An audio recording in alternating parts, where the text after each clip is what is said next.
Real Talk with Sean, everybody. Today I have the pleasure of speaking with Miss Tarra, who is a caregiver to her son who has ABI and TBI. So I want to thank you so much for joining me today, Tarra. I appreciate you for accepting my invite. You're welcome. Thank you. So before I even ask my first question, I have to let you know that I commend you for what you're doing. I know people can say, "Oh, well, what are you commending her about? She's a parent, like that's her job." But that's not. I mean, you could have put him. It is to me. Let me say that. Mhm. But you could have put him in a home. You chose to stay there and be a parent, and we know that not all parents would do that. What is TBI and ABI? Explain both of those. Okay, it's two traumatic brain injury is a TBI and anoxic brain injury is the other one. Some people like to say, I mean, it's two different injuries and it's caused two different ways. So with a TBI is mostly happens is like a external force to the brain. So either maybe getting hit in the head or maybe they're in a car accidents, falls, sometimes sports injuries or like a physical assault. That would be a traumatic brain injury. But the ABI is it happens sometimes it can be genetic, it can be it's from like a stroke. In my son case is lack of oxygen to the brain. It can be a tumor, it can be an infection where you get an ABI. So is for my son, he you can't I wouldn't say you could do have both. But to me, a brain injury is a brain injury. Yeah. Whether which if it's ABI, TBI, whatever the case may be. And for a long time, I would say traumatic brain injury, and it wasn't till a few years ago I realized, well, it's not a traumatic brain injury for him. It's more of an ABI because the way it happened. So the difference between the two is the cause. What was the cause of it? Okay. So for him, he would be the ABI because he lost 20 minutes of oxygen to his brain. Wow. So that would be with the ABI. Now when the oxygen when you have the deprive of oxygen to the brain, most of the times there's no recovery for that. Mhm. Most people don't recover, and it depends on like how long they've been down. It's sometimes it's a better chance if say if they was down a minute or 2 minutes, 3 minutes, something like that.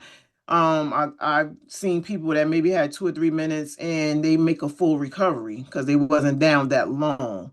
But then when you start going into 5, 6, 10, 15, 20 minutes, that start affecting, it's brain cells that are dying off in your brain. Yeah. And then these are the cells that you need that makes your body functions, whether your mobility, your vision, your speech, all of these things start becoming affected Mhm. when you lose the more oxygen to the brain that you're losing. So most of the time, if someone is experiencing a traumatic, like a brain injury, it's like a race for time. Like if something happens, so like any of those things happen, if you loss of oxygen, it's like you want to start CPR and try to get them back, or you want to try to shock their heart and get them back because you had a race for time. You really don't have time. Mhm. And then with the traumatic brain injury, that happens from a different cause. So not to say that one is more serious than the other because they both is serious depend on what was the cause. Like because with the traumatic, you can be in a car accident and hit your head or something like that, and then that can cause you may not recover from that, you Right. know. And then you may depends on what that what hell, or you can fall and somebody fall and hit their head. That's a serious thing. That would be a traumatic brain injury because depending on what part of the brain it affects. That's great. So it's all different when you start dealing with the brain, it's really complex. It is very complex, and it's what you explained makes sense though. Like with the ABI, or with a brain injury in general, like you said, Mhm. um, the fact of the losing oxygen for that long, and now the brain is not signaling the rest of your body to function because Right. the lack of oxygen. So 20 minutes without oxygen, do you feel, how can I word this? I know it's a good thing that he's here, period. Right. One, Mm-hmm. you still have his physical body with you, he's still alive and breathing. Mm-hmm. Do you feel that in some cases it would be better to let our loved one go, considering the condition that they may be in after 20 minutes of losing oxygen, like in his case? Okay, I'm gonna answer that one because I still struggle with that one. Um, his situation is new to me. At that time, this happened 10 years ago, 2016. So I never dealt with nothing like this before. He was 23 at the time. I don't know what an ABI, TBI, I don't know what any of those things is. Yeah. And most people don't because if you haven't experienced it, my son living healthy, I'm living healthy. We don't know what that means or what it is. So I got a crash course in this Mm-hmm. at that time. Now, with that, I still didn't know what I think I didn't even realize what the ABI was until after they declared him. Like I didn't know. So I had no clue of what his journey would be. Like what would happen. Had no clue what was gonna happen. I didn't know I didn't have a clue about whether he was gonna have lose mobility, he was gonna lose this. I didn't know. All I knew as a mother when I arrived at this hospital, my son is hooked up to all these tubes. They're testing him for everything. They're asking me a million questions. He's never been suffered any type of illness before in his entire life, other than just regular, stuff that kids go through, colds and stuff like that. So not nothing. He never had no heart issues, none of these things. So at 23, my son just collapsed and had a heart attack. So I don't know what, like, I'm trying to figure out what it means. When I get to the hospital, they asking me all these questions about his heart. Do he have problems with his heart? Did you ever have to take him? I'm like, no. Then I was told he gonna need a heart transplant. I'm like, whoa, like somebody got to die for you to get a heart. And then it's like, okay, a heart. And then next thing you know, it was like, okay, he needs, is not so much the heart. We might have to put him with a pacemaker for the rest of his life. And then it's like, how do we get here? Right? So I don't like it's how do we get here? Like it was total chaos with him because now it's like the heart attack started this, but now he has organ failure. So now his kidneys is failing. His lungs are failing. Everything is failing at the same time. So nobody's thinking about brain. You're trying to get all these organs back going again. So we're for the race of time trying to do all these different things. And it took about a week to get everything. It's like everything was failing and you didn't know if he was gonna make it. Like every night it's like, is my child gonna make it tonight or this gonna be the last night? And he went through a battle for like a week, like probably a week and a half for all of that stuff. All of a sudden his heart was just fine. And then they kept running tests and it was like, we can't understand it. Like now everything is fine. Like the heart is fine. His kidneys started functioning, they were fine. Then his lungs, he had fluid on the lungs, and then they did something. They had bought in this specialized bed for him to get the fluid out of his lungs, and it did. Mhm. So as his mother, I'm like, okay, this is hopeful. Like all these things is working. Yeah. Now, in the midst of while they doing all these things, they're cooling his brain, but nobody never telling me the aspects of the brain. They're cooling his brain at the time, like cooling him, They and then after. actually cooling his brain? Right. They have the when I say cooling, it's not like they put something on his brain. It's cool. Uh-huh. They put something on their body to keep the body cool. Oh, the temperature. Okay, okay. Right. So they call it cooling. They're cooling it like a it's called like a brain cooling or however they describe it. And they're doing that. So when all of these things subside, they say now we have to do the neuro test to see what. So they start doing MRIs and all these different things, and then it's like a week and a half later, when something is not good when a whole team has to speak to you. So you sitting there, and then it's like, okay, we says, okay, he lost 20 minutes of oxygen to his brain. Once you lose, they break it down and explain it. Once you lose oxygen, you start losing the brain cells. You can't get brain cells back. They don't rejuvenate back. And with that many, looking at his scans, this part of the brain is affected. That affects the motor skills, that affects his, mobility, that affects all these things. And then they go, we don't see that he has any type of quality of life, and he's basically like a vegetable. So it's like, what? Because in my brain, last week, I was just the day that this happened, I was just arguing about him to put the trash out. Now you miss So, those things, right? It's like, right, like it's like I just got up to go to work that morning yeah, and I saw that the trash didn't go out the night before for trash day, and I'm going off like a mom normally do, yeah, like, you didn't put the trash out, the trash is still here, and on that type of thing, and him going back like that. Hey, Mom, I'm gonna get to it, and da da da da da. You said that type of thing. We right. was there last week, and how we get to here. I know. That's So it becomes that thing, and then they were trying to tell me that he's not gonna have any quality life. It's basically like a vegetable. This is where we at. So in medical terms, they're never gonna say pull the plug, because that's not the proper way to mhm, do that. But that's what they're hinting at, because they begin and they tell you that, and then they say, we will leave the decision to you. We can just make him comfortable. So that's their way of saying, like, ain't nothing else we can do for you, boo. yeah. This is what it is. So at that time, his dad, me and his dad was there, and then he's, men don't handle things really well as Be we different. do.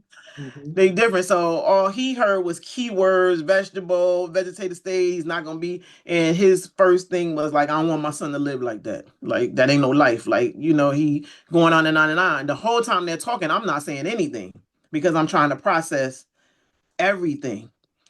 But I know for me, I am a firm believer in God. And I know through God, all things are possible.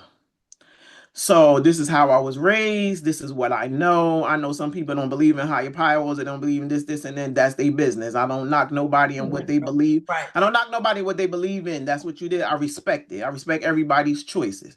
Sure. But for me, when I opened my mouth to speak, I told them, I said, well, first of all, I hear what you're saying, but you're not God. And my child is 23, and he came into this hospital prior to this perfectly fine to me. He didn't have no issues. So I'm not going to give up on him because you said that there's no hope, because God didn't tell me that yet. So I need him to tell me what I need to do. I need to figure this thing out. And everything in me was saying, no, no. And I told her, I said, I appreciate it. You want to make him comfortable and all that stuff. That's fine. And I'm going to do what I need to do as his mother. But as his mother, I decline all that. I rebuke it. Not going to happen. And this is what we're gonna do. So, there's nothing they can say to me like, we got to go along with I am his mother. So they leave it alone. And then I remember one of the case managers, and she said, "You're doing the right thing. That's what you feel. You know, you do what you feel that you need to do." And I said, "Yeah, I am." But I have to say, the devil was working on my back, because they wanted to make him comfortable. When he walked in, he was in that hospital for 30 days, and he came in that hospital like 200 pounds, and he dropped 50 pounds while he was in there, because once they start just making you comfortable, they're not feeding you nutrition, because they already Oh, yeah. figured that you're Okay. dead. He's We're gone. not going to waste this time. So at this point, you have a choice to either put him in long-term facility and wait it out, or you can you make the decision. I wasn't doing that. I wanted to get a second opinion, third opinion if I needed to, Oh, that's because right. like I said, all of this was new to me. Hmm. But it seemed like every time I tried to do something, it didn't work out. They're trying to get another opinion, trying to get this, then it just didn't work out. Then it was trying to find a facility for him, and someone was like, well, we have one of the top rehab facilities here in New Jersey at Kessler.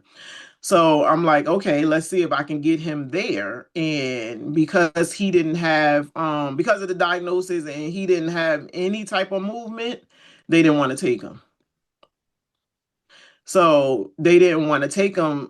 So now I'm to the wire. Nobody wants to take him because he's not showing like a little bit of something. So I'm like, oh my God. So I just had to pray and like, God, I don't know what to do at this point. Like, I don't want to lose because now DaVon is my only child. So I don't want to lose. Like, I know you didn't bring me this far in life, and my child only had one. He was in the last semester to graduate college with his college degree that we worked so hard for him to get. And it's like, I know you didn't, like, what did he do? Yeah. You know what I'm saying? Like, you start second, like, why is this not happening to me? Like, he got so much that he can do in life. And why are we going through this? Like, I need a sign for something. But one thing I say about my DaVon is he was always a happy child. He was always a people person. He was always had the best sense of humor, make you laugh, all that. He'll get on your nerves, but he'll make you laugh at the same time.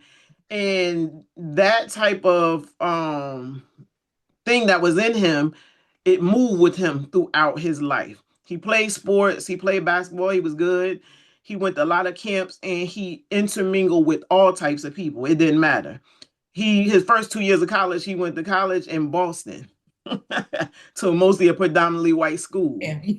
and played on their basketball team. Oh, He that's right. started out two black guys on the team, and then the other guy didn't make it, and he stayed on. And I remember him saying to me, "Mom, the next time you come up here, I'm gonna be on billboards." No, that's right. And I remember driving, and he was on a billboard. Mhm. So anything that he set his mind to, he did it, and he made. I always told him that relationships matter in this world because everything is who you know. And he took that to heart because he intertwined with everybody and he made so many relationships. And because of those relationships, that's how I got to break the wall barrier, where one of his friends spoke to their mom and told him about the story. And it's a crazy thing because I have not met this lady to this day, and somebody just told me who it was. And I'm hoping I can connect with her after 10 years. Wow. But she heard the story. She knew the board of directors at Kessler. She knew all of them. She woke some people up and spoke to them and like, listen, I got this guy. He's an athlete. He's a basketball player. I need to get him in there. They telling him no, he needs to get in there. And whoever she spoke to, they made it happen. Like I was literally sitting next to his bedside on a Sunday. And most of the time on the hospital on the weekend, nobody's there. Like the regular staff is gone. And this lady walked up to me and asked me, was I Tarra? I said, I'm her. And she said, I'm from, from Kessler. Da, da, da. We're here to take your son. And I'm like, what do you mean take him? Because they told me no. She like, well, I don't know who you know, but they woke some people up and we gotta bring him in. I said, when is this? She said, first thing tomorrow morning, he's gone. They bring him in. So I'm like, oh my God, I gotta call my mama. You get excited like you hit the lottery or something. Right. So that next day they took him to Kessler, and I'll never forget the lady in admissions when I came in and she said, yeah, we got a call and they told me to work on his admissions, get him a private room, set up everything. They said mom is coming, she's gonna stay here with him, so we got a bed for mom. This because I never left my son. He was in the hospitals from January the 5th of 2016. He was discharged from Kessler on June was it June? I think June 2nd or something. He was never alone all those months. Never at all. Well, I believe you. I Never at all. totally. If I didn't stay, my whole family occupied the regular hospital, which was St. Joseph Medical Center. We occupied that waiting room 60 deep for about 30 days. No, that's right. That's what Was we do. That's what we do. was not leaving. We was on the prayer line, prayer That's circle. what We had a potluck. We had a potluck going. We was feeding the people right, that was there visiting their family members. right. Everybody kept saying, "Well, who is he? He my child. That's who he is." Exactly. It was just, and the same thing when we went to Kessler. That's what the lady asked me. She said because I think prior to DaVon coming, they had this thing on the news of a football player that got hurt and he was at Kessler. So he had just like kind of recovered and discharged like probably a month or so ago. So she said when they got the call, they said we got another athlete coming in. So they assumed he was somebody famous. Yeah. So when she came in and she was like, yeah, they told I said, well, I don't know about famous, but he's special to me. So I mean, if y'all got it set up that way, I appreciate, I appreciate, and they did. He had a private room, had the bed in there for me, and me, my mom lives in North Carolina. My mom is amazing. She was here. I'm her only child, so I'm the only child. DaVon's the only He's child, and amazing. his dad's the only child. So we spoil all around. Yes. But my mom was in Jersey for 9 months. She wouldn't leave. Like she ain't leaving her kids. That's what she see. Me and my son, her kids. So we took turns. Like I stayed 2 nights. She stayed 2 nights. His dad stayed 2 nights, and we did that till he got discharged.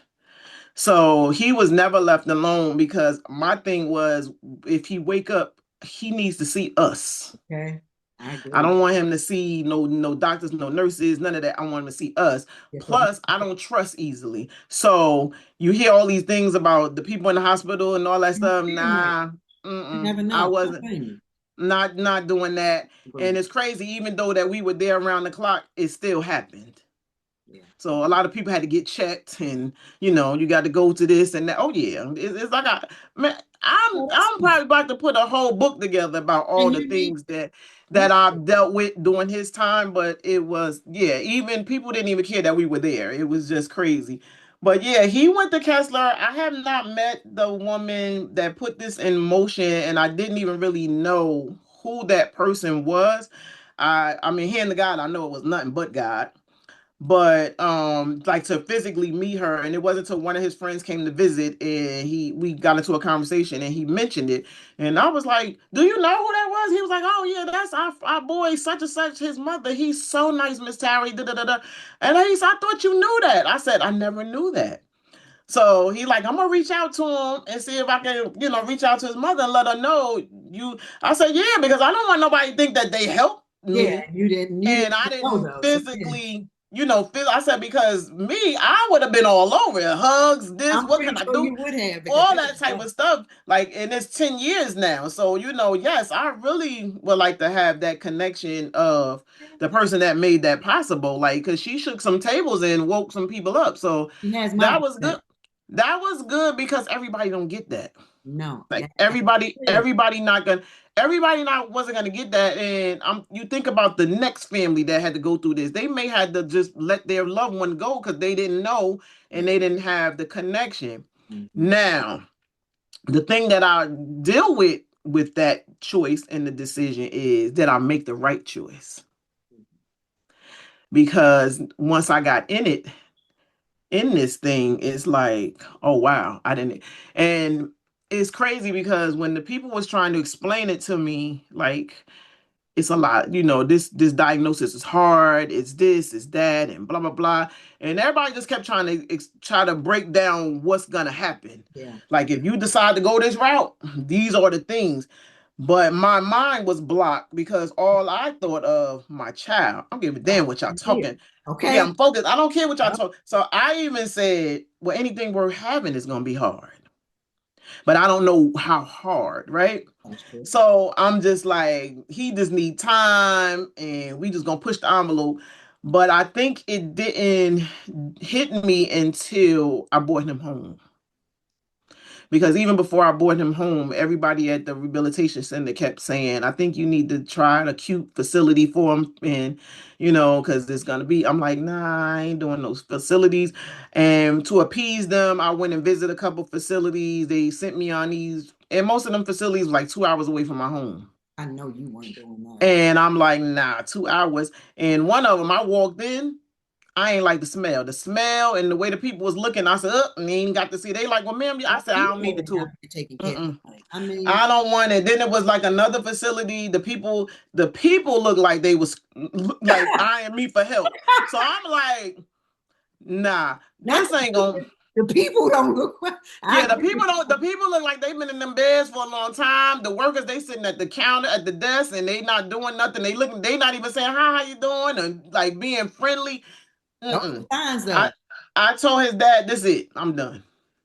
And when I came back to the rehab, my mother said they came to her and they said, "Your daughter just." My mother said she ain't gonna like none of them. It ain't gonna matter. She ain't gonna like them. She ain't gonna like. She gonna go and to test them out, but she ain't gonna like them. So they kept. So they. This is what people do when you don't go along with what they want you to go along with. They think you crazy. So they thought I was crazy because I'm asserting myself. So when you are strong and you assert yourself and you speak your mind, you on there, you crazy. You the angry black woman. You can't do You that. Come on. Yeah, you delusional.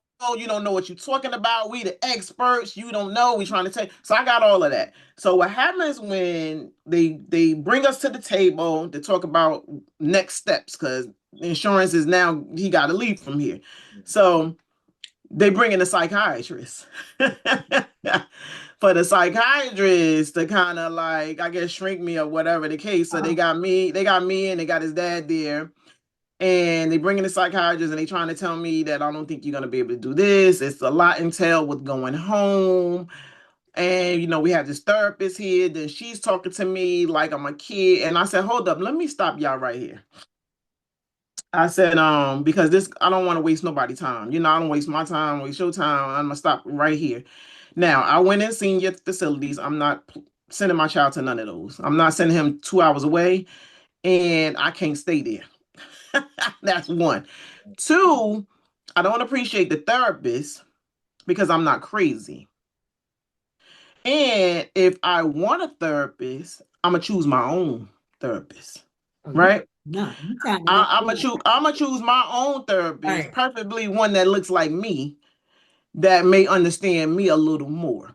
No disrespect to you. I get it. To the lady, whoever, no disrespect to you and the letters behind your name, but it don't work for me. Yep, and that's now what I'm gonna say is we're gonna prepare him for home.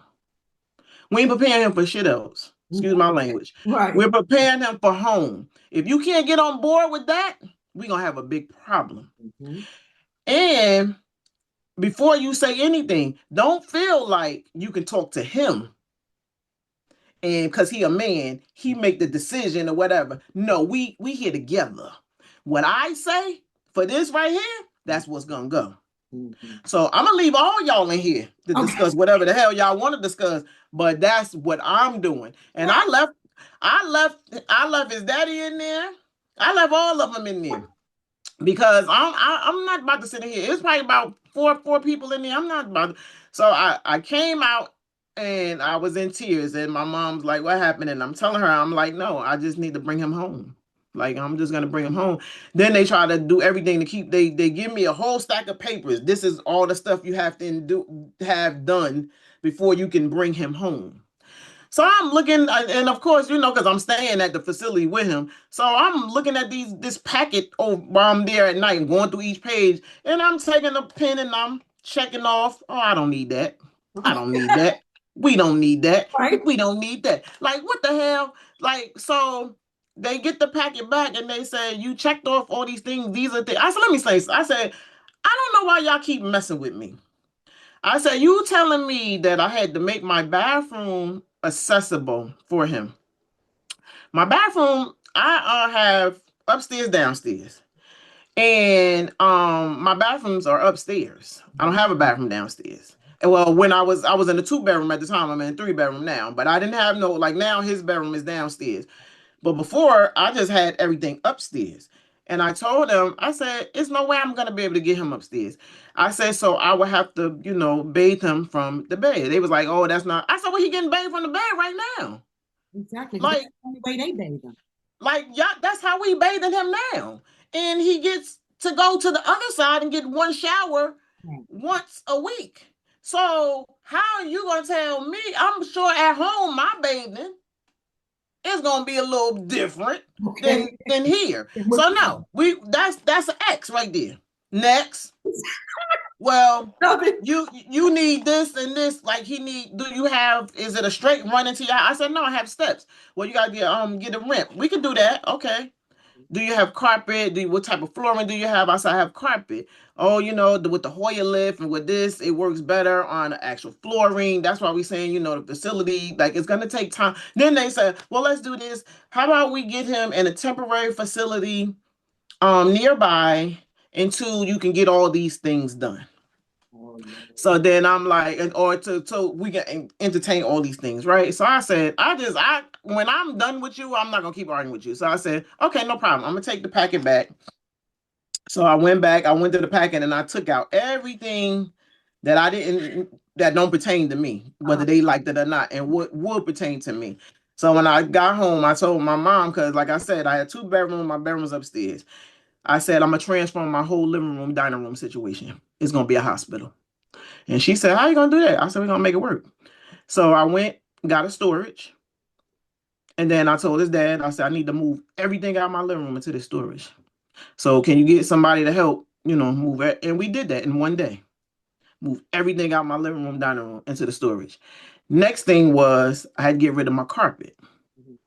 I saw a commercial. I said it was like God was working through me because I saw a commercial for Empire. We come in 24 hours. I called Yeah. them. Can y'all come? They said, yeah, we can come tomorrow. Came the next day. The lady started showing me floor samples and she was like, this will take a week. I said, no, I need to know what can take tomorrow.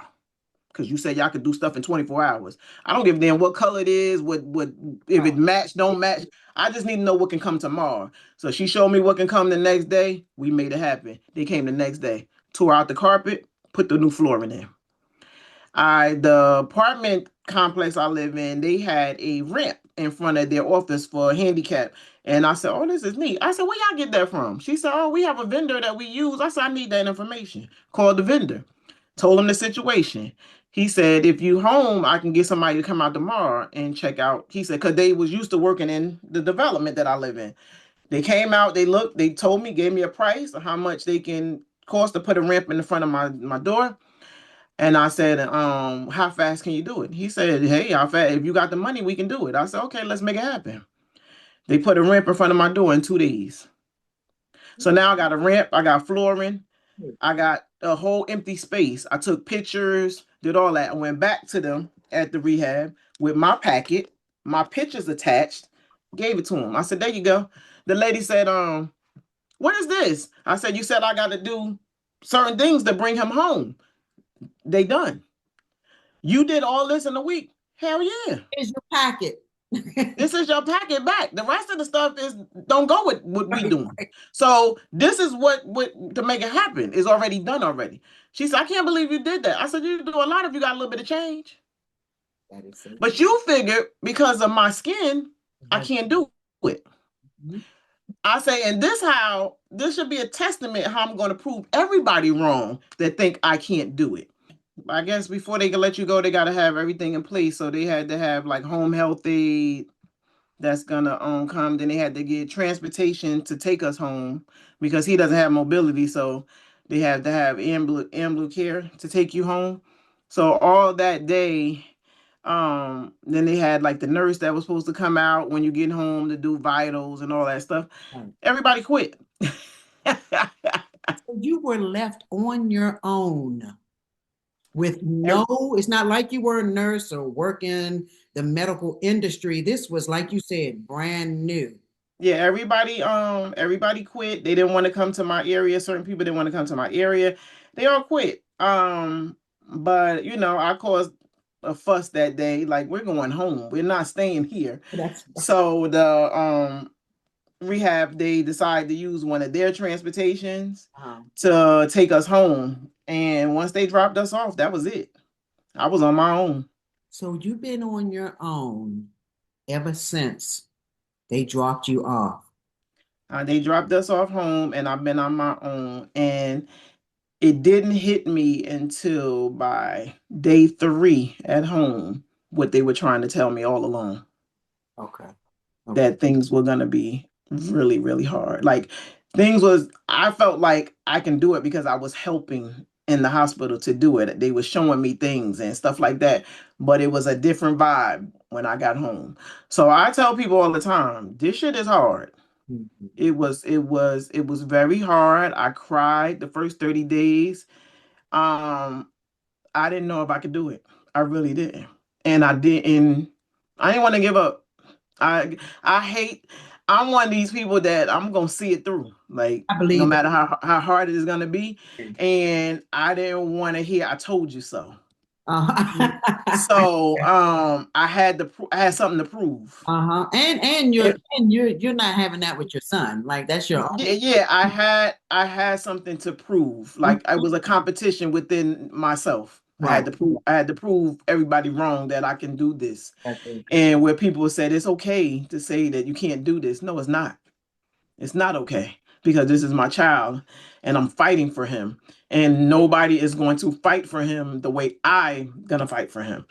So Anybody say that they would is a lie. it's not. I quit my job within 2 weeks after this happened to him. I went to my job and I said I quit. I mean, Like in my I and believe it because you didn't leave the hospital. yeah, because they will work, and it was funny because I had just got this job. I wanted that job. The money was good. I had only been on the job. I hadn't even been on the job a full year, and they were really trying to work with me. And they kept saying, "No, wait, give us an answer." Da, da, da, da. And then when I finally went and sat down with them at HR, I was like, "I can't do it." And the lady said, "You know what? If you came in here and said you was coming back to work, I thought you I was." She said, "I understand." Mm-hmm. So I said, I can't because I can't be, it wouldn't be fair to you. It's not fair to my son. I can't be on your job trying to work and my mind is somewhere else. Yep, I agree. That was a smart. So I can't. I said maybe, and at that time, I didn't know it was gonna be this. So Yeah, I'm thinking maybe a month or two we'll be back to where. So I'm figuring. yeah, So they were like, well, when things get better, give us a call. We could probably give you the job back. All that type of thing. It just never got that point. But yes, when I first got home, them first 3 days, it really smacked me in the head to let me know, like, chick, this shit is hard. yeah. I, And I cried but I had to rise to the occasion. Don't matter how. When I say it was so hard when I first got home, I felt like my body was gonna collapse. wow. So it wasn't Like mentally. It took a it, toll mentally and physically. it took a toll every way around. Like everything how it worked at the rehab wasn't working like that at home. Yeah, yeah, of course. So it was a lot. And then at this point, my mother had went back home, and Uh-huh. like I'm literally here. And then I had to figure this thing out. And every time they try to send me another aid, it was like a temporary thing. They could do it for a couple days. They can't be a permanent person. It was just a crazy thing. So I just had to figure it out. I didn't expect us to be still here 10 years. I was getting ready to say that, and 10 years later, I'm No, still. I didn't. And it's crazy because he was doing outpatient therapy at the rehab that he was discharged from. And I had state transportation picking us up to take us to the rehab. I mean, taking us there to do therapy so many days a week. And that was a pain because state transportation is the worst. They don't care. So it's like you're constantly waiting for them to pick you up. Sometimes they don't pick you up.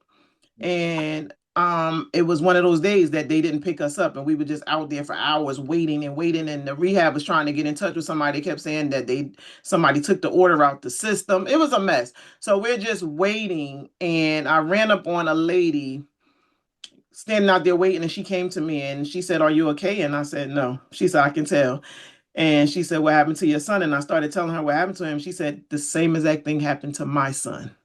Same exact thing."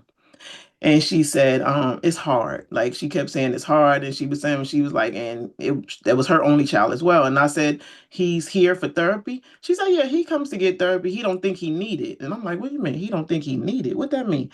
So she said he's getting driving therapy. He's learning to drive. Mhm. So I'm like, learning to drive.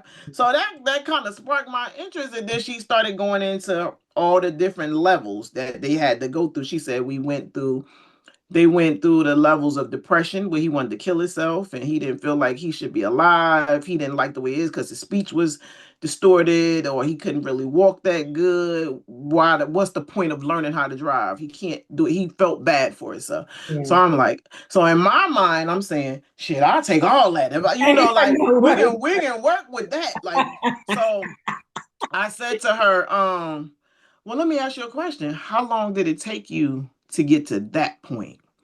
And at that time, she said it took us 7 years. I'm like, 7 years? I ain't got 7 years. Like it was just like 7 years. You're dead. And I just could not, I just got stuck on the 7 years. Yeah. Like 7 years, this is gonna take. But here I am, 10 years. And you still doing it. I mean, And so you're it's been one of those battles. It's still a battle every day. Every day is a battle. I just figured out a way to navigate it all.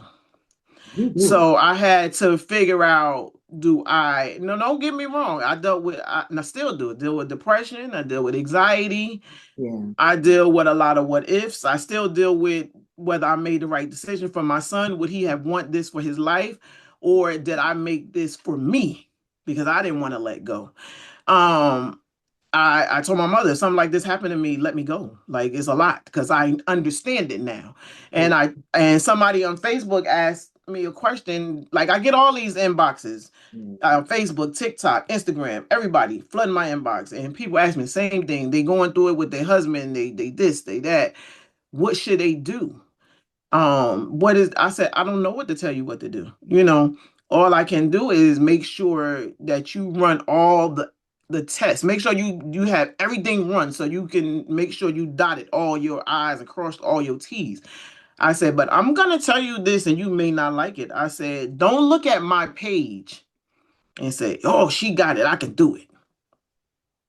Do it because you want to do it. Right? Don't look at me because what worked for me may not work for you. Very true. And I'm not trying to discourage you, but I'm gonna be real with you because a lot of people don't want to be real, and people were trying to be real with me, and I didn't want to listen. Yeah. So now many people try to be real. I said it's hard.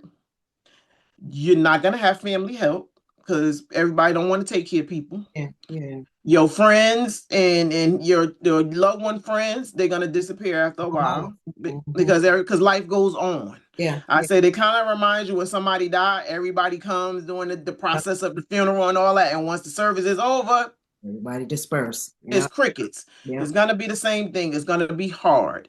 You're gonna get depressed. You're gonna get this. You're not gonna see. It's gonna be a lot of downs than ups. It's just gonna be a lot of things. Now, then I tell people, what would your loved one want? Right? Is this something that they will want for themselves? Me personally, I don't think this would have been a life that my son wanted for himself. But I'm his mother, and I just couldn't Yeah. let that. I needed to see it through. I needed the sign from God. Like, is it a purpose Yeah. to keep going? And I tell people, I said, it's a reason DaVon is here. Yeah. It's a purpose. It's a purpose for him. It's a purpose for me. Yeah. And my life has been fulfilled and so blessed Yeah. in this situation, in this journey, more than I ever thought it would be. Yeah. Right. So for me, I'm going to do the best for him. I'm going to fight for him. I'm going to give him the best life. We're going to live the best possible life we can. I'm not going to allow social media to dictate what I'm supposed to do or put me in a box of, why are you taking your son here? You're doing this. No, I'm going to do what I feel because I don't know how much time I got with him and I don't know how much time I have. So I'm going to live it to the fullest. I don't want to sit in depression. I don't want to sit in anxiety. Good I now. don't want to, I don't, and nothing against the creators that are creating pages, that caregiving pages. Mhm. I'm gonna be honest, I feel like it's so depressing. Mhm. Like, cause we're harping on the negative of the stuff, Yeah. right? Yeah. Everyone I look at pages and I get caught up too. I'm looking at it and I'm crying like, oh my God, I feel so bad. Like, I don't want to be in that Yeah. space. We want to be there. So, because if I was in that space and I had to pull myself out those spaces, I don't want to be in that space because if I be in that space, it does me no justice. It does him nothing. And you got to be there for him, and you got to be mentally And prepared. I don't want to be in those spaces. So for my journey and on my pages, I want to show a different side. Okay. I want to show the side that is not all depression. Right. Is not, yes, I still understand that and I can speak to that for those people, but I want to show that even though your loved one may be going through this, we can do this. Yeah. It's stuff out there to do this. We can live. We can take trips. We Right. can go. We can go out in the world. Like most people don't even take. Some people don't even take the loved ones outside. They have Yeah. no way to do that. They don't know that they can get transportation, or they don't know what the resource is. So I think my purpose in this situation is to gather all the information for everybody and just put it out there and guide people to the stuff that they need, that somebody may gatekeep and don't give you the information. You're right. So for me, I was able to get me an accessible vehicle. I probably did state transportation for 1 month, because after that 1 month I couldn't do it no more, Yeah. because I'm independent and I'm used to having a car. I've had a car since I've been 18. Right. I don't wait for people, so I can't do this. So I gotta figure out a way, and I figured out. And I was blessed to have case managers and different people to listen to what I'm saying. Like I have people that don't listen, and once they don't listen, I cut them off, I'm just and I done. get some, Uh, and I get somebody else, because I don't have room for error for all that. Like I don't have room for all that. So if you're not talking the language that I want to hear, we gonna move on. But now in this 10-year journey, I have a team of his doctors, case managers, and all that they listen to me. So if I come up with a harebrained thing, like I researched this online, I want to figure it out, and they like, sure, why not? They ain't gonna tell me no, because they like, we don't want nothing, we don't do want to it be on her. anyway. You're gonna do it anyway. Yeah, like she gonna do it anyway. Yeah, because my son came home with about 20 something medications to take. Now he's only on 3. And that's because I said so, not they said so. Because after a while, I said, listen, we need to start weaning some of this stuff down, because he been on this stuff from the beginning. I don't know if he really needed. So how do we know if he needed it? We don't start pulling back. So let's start pulling back on things and see what he need. And if we need to bring it back, we bring it back. But I need to get this stuff down, because I want to see how he can function without these things, or because his body has a tendency to get used to stuff and then it don't work no more. So why are we still giving it to him if it ain't working? So that's how I got those. I mean, I found out the long haul, his seizure meds, we actually need those things, but that's fine. But Yeah. everything else, we don't need that stuff. Let's move from that. I'm gonna say something. I think that I do believe it's unfortunate, of course, what happened to DaVon. Period, point blank. I mean, Mm-hmm. man, it was full of life. I coached basketball, so I happen to be an avid basketball fan. So I mean, Mm. I coached boys basketball. So Okay. I don't wish that on him at all. But I do believe that at this point, since it has happened, I do believe your calling is to gather all the information and let those parents know that may be going through something like this, that they can, whatever their choice may be, because I think you hit the nail on the head. Don't look at my situation, Right. basically make your own decision. But I do believe that the bigger picture in all of this is you being that voice that can speak to other people that may be struggling, because you're very strong.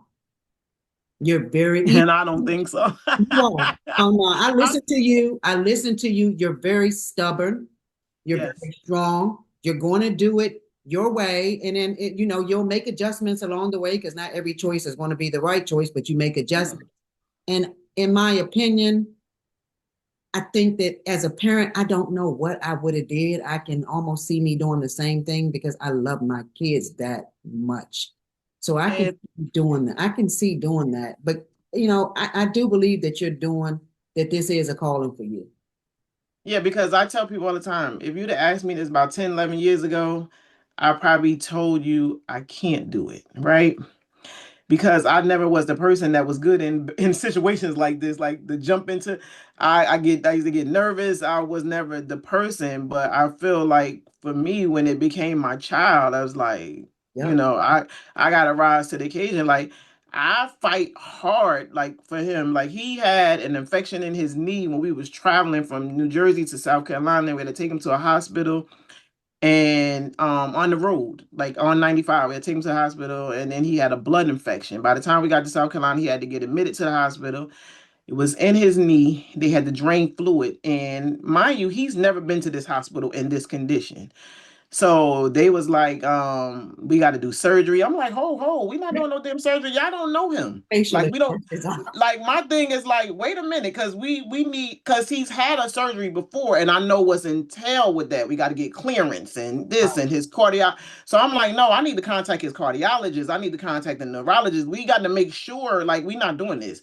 And I was speaking to like an attendant, and he was like, well, the doctor, I said, no, doctor need to come talk to me. Like, I don't know who you is. You just got out of school. I don't know, but we're not gonna do this. So I wouldn't allow them to cut into his knee, like take him to the OR. I said, well, if he's going to the OR, I'm going to the OR. They like, man, you can't go in the OR. Well, he ain't going. I know that's right. And see, So 'cause you're his voice. You're yeah, he's not going. huh? They end up doing the procedure in the emergency room, in the room to drain the thing. Then they told me you step out. I said, I'm not stepping out. I'm not stepping out. So you might as well suit me up, whatever we need to do, because you said I can't go to the OR, but I can be in the ER. Okay. Oh, I So you're I talking about literally the sat hospital. there and as they got started, I wish I would have took my own words being so stubborn and went out, because when he took that scalpel and cut into his knee and the blood and all this stuff, Yeah, that's when I knew I'm that chick, yeah. because I literally sat there, and the nurse that was in there, he kept saying, "Mom, you okay? Because you're looking a little gray." I said, "No, yeah, I'm okay." I said, "I just didn't know they was gonna get right into it, but I'm okay. I gotta be okay." And from that time, it made me comfortable with seeing a lot of blood Mm-hmm. and in that thing. So I've learned how to pack wounds. I've learned how to do wound care You're like not. no other, like no other. I've learned how to do so many things that now when I took him when he had to get his wounds done, they said, did you have wound care come to your home? I said, no, I'm wound care. They like, you packed this. I said, yeah, I did. And it became so funny because this quick Christmas, I had sliced my hand. And then I couldn't go, I didn't have nobody to watch him, so I couldn't go to urgent care. So I went the next day. By the time I got there, the guy, the urgent care, he said, who wrapped your hand? I said, I did. He said, you did a really good job. He said, I see how you put this there and pinched the thing to stop the bleed. I said, yeah, when I cut my hand, I don't know if I cut a nerve because blood squirted everywhere. Holy shit. And a regular person would have lost it. Yeah. And me, probably years ago, would have lost it. I said, but I immediately, knew how to stop the pressure. I went and got all the gauze I had that I used for DaVon wound, dressed my own wound, and was good. So, he said, you did a really good job. He said, are you a nurse? I said, no, You're a I'm nurse. not. You just But go to school for I it. I A I natural nurse. learned quick how to do a lot of things that may take people a little time to Yeah. figure out. So I'm really resourceful in that thing. But with him, it ain't nothing I'm not gonna do for my son. I, I'm gonna be his voice all day long. And even though I do struggle with the decision that he's in this thing, I struggle with that. I'm in it now. yeah. Ain't no You're as they not say gonna back in quit. the day, ain't no You already taking know back. that.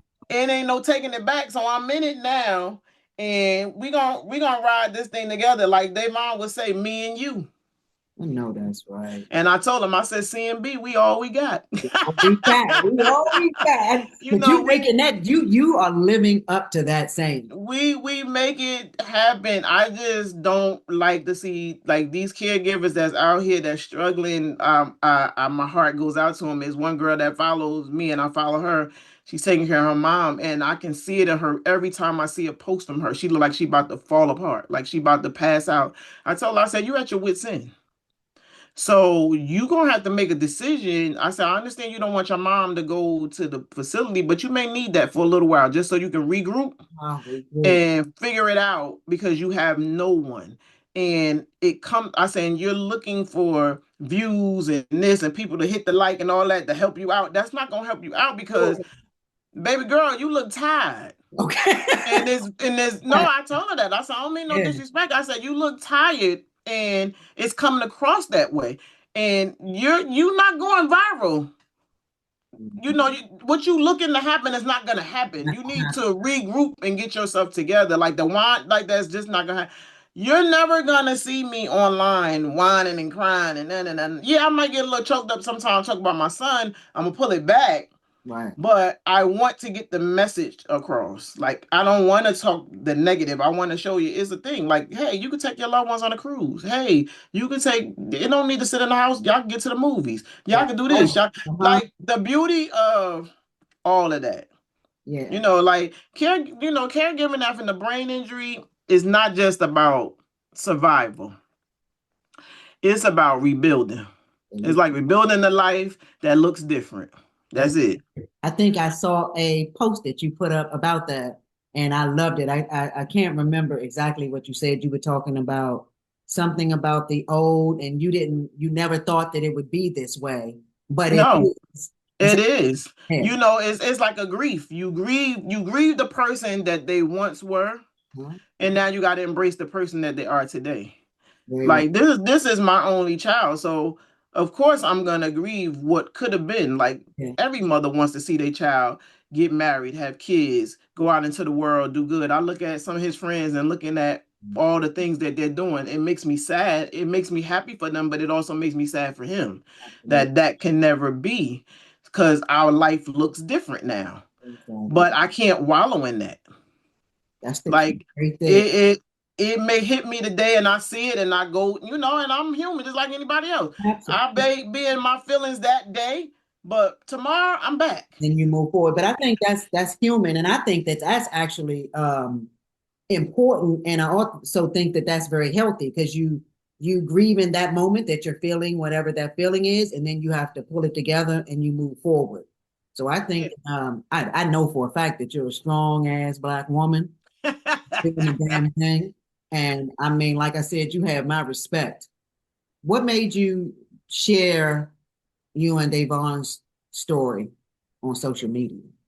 Because I wanted to help other people. And you're doing What other way to heal? What other way to get to the masses? Social media. social media. Everybody's online. I can't get to I can't just stay in my city and try to get to the people. That ain't enough people to get to. It's caregivers everywhere. You're right. So, and my story is a testimony. It is. It's basically as my slogan is, it's a miracle before your eyes. I agree with you. So I agree. it is that. So I really wasn't big on doing the social media thing, and then I thought about it, and I'm like, maybe not. And then somebody else, it just kept hitting at me, hitting at me, and I'm like, okay, God's trying to tell me something. And then somebody else said, maybe you should start, doing this. And I said, okay. But then ain't nobody tell me this thing is hard. Right This now. thing, Right. this thing is hard. And I think for me, because I'm like a perfectionist, I'm trying to perfect things. And it's like, baby girl, you don't need to perfect things, just do it. So yeah, it's to get it out there. And since I've been doing it, I can tell you, no lie, it's been a joy. Even though it's hard and it can be challenging at times and get on my nerves sometimes, it's a joy because the amount of people that reach out to me and the amount of people that I encourage, whether it's a post or a video or whatever it is, or you hit my inbox and you ask me a question and I can help you in some kind of way, and you can take the information I gave you and it works for you, and you can go. That's all that matters to me. No, it's not about a check. I mean, money is nice. Oh, Don't absolutely. get me wrong, But it's bigger and than that. I agree. but it's bigger than that because I feel like we live in this country and resources for caregivers and people that are disabled special needs just not enough. They It's cut a lot of funding. We don't have a lot. So some people don't know what they can get and what things you can. So if I find out something, I'm definitely coming to social media to let people know, like, this is how I got this and this how I got. I don't care. Like, people like to gatekeep, like, I ain't telling them. I'm telling it all. Hands down, I'm telling it all. If I got a van through Medicaid, I'm gonna tell you how I got it through Medicaid. I'm gonna tell you how much it costs, how much I had to spend, how much this was, what they did, how it worked, all that. I'm gonna tell it all because somebody had to tell me. I'm not gate. What is it? The gatekeep. I'm not. Listen. I'm trying to go to heaven, okay. and I want all the blessings that God has for me. And if He moves through me to do certain things, that's what I'm gonna do. And I truly can't nobody tell me that he's not, because So you doing what you're doing and being there, like you said, and being transparent, not gatekeeping, as you said, like that's what we need, like more love in the world and more people sharing and showing that you care. I think that like I know for a fact that that is a calling for you. It's just the way that it happened. I can't even really question that because some things I don't want to say that was meant to happen, but where you are right now is where you're meant to be. And I do believe that it's a calling for you. Because not everybody's most people bend, they listen to what the doctors say and they just say okay because the doctor is saying do this. Not you. When I tell you, no. I mean, I wasn't even there. And I can just look at your demeanor and listen to you. Nah, I ain't listening to no doctor. I don't care how much degrees you got. I got a degree in mama. Okay. And I tell them that all the time when they say, well, this is science or this, that. Okay, and I'm not knocking that. And I respect that as well. But also my degree, my master's, and my doctorate is in mama, right?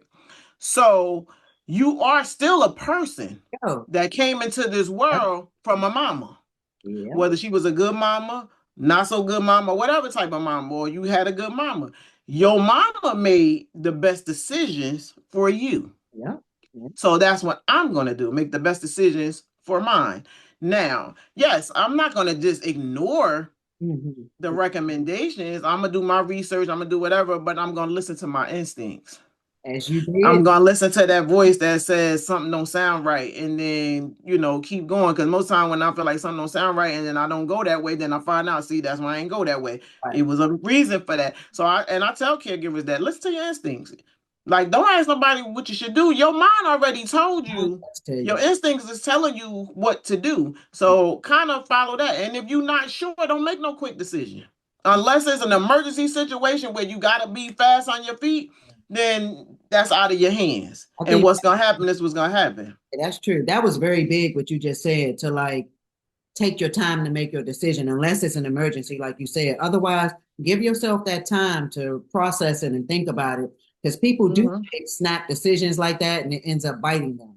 So I Yeah, think, people make decisions off a yep, trigger words. They hear trigger words from a doctor. it's a wrap. They don't really get the gist of everything. They just hear what they heard. Like they hear the trigger words from the doctor, and Keyword.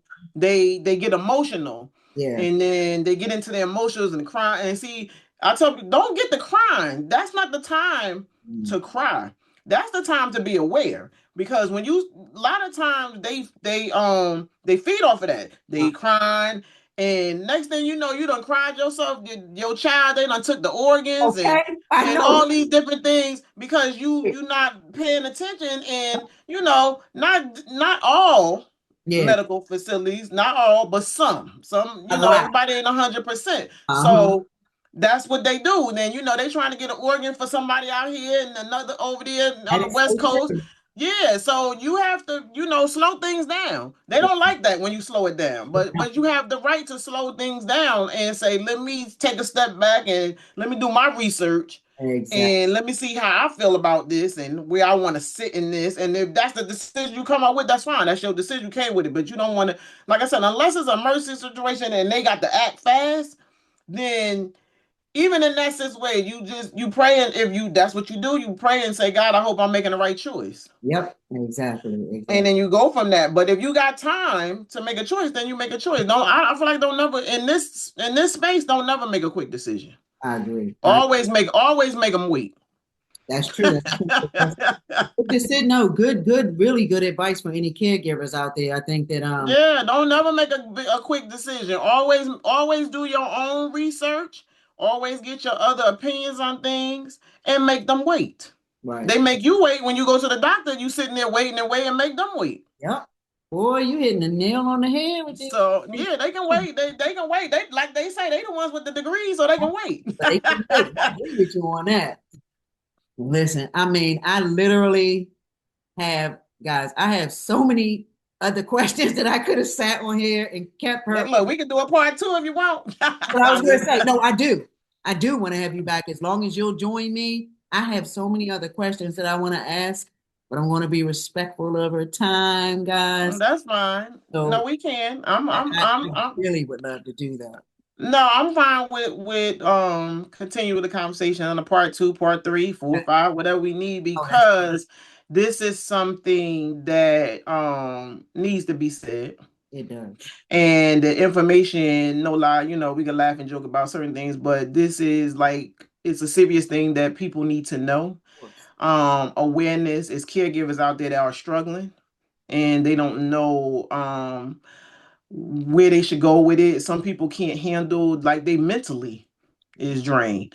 The situation is mentally not so much taking care of the person, it's just the mental, the unknown. They don't know where their life is going. Everybody kept saying, oh, you need to sit with a therapist and good, and I did that, but it didn't work for me. Yeah, It didn't work for me because I felt like they didn't get it. Like, if you I feel like if you haven't, like, some people can I guess I just didn't find the right one to know to yeah, deal with the yeah. trauma and the stuff that I dealt with. But the person I had, they didn't get it.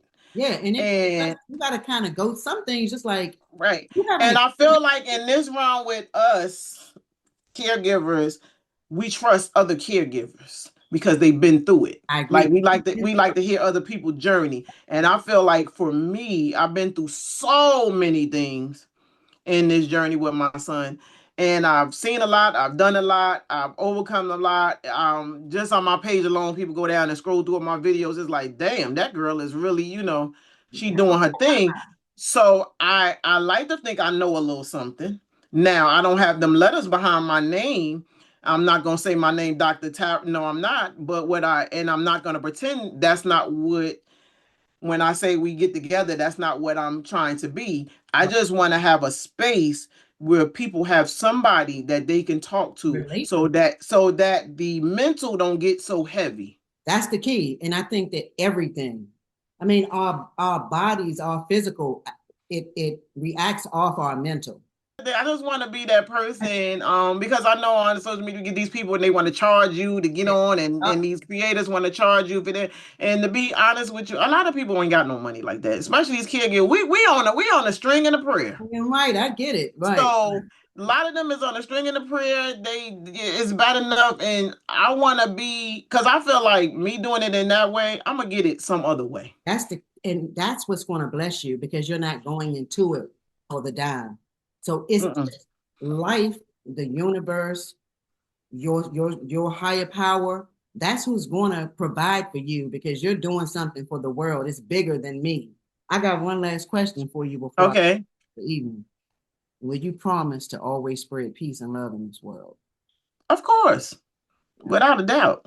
Um, Without a doubt. That's not even that's not a no-brainer. well, But we already doing that. that's what I'm We talking about. we already doing that. So I that's a no-brainer to do that. We need a lot of that. yes, we do. Because things are very heavy right now, and people don't know, people don't even know what's gonna happen next week. You're right about I mean, if the spirit shut down, okay. the other day didn't teach you that, look how things can drop in the drop of a dime. Like, you up today, tomorrow may not be so much, but we need a lot of love. We need a lot of people coming together, trying to work together as one, helping one another, because the way things are going, we gonna need it.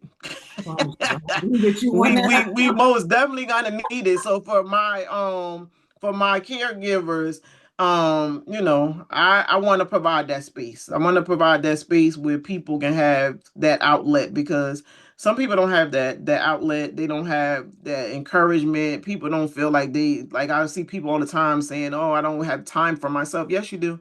You just don't carve it out.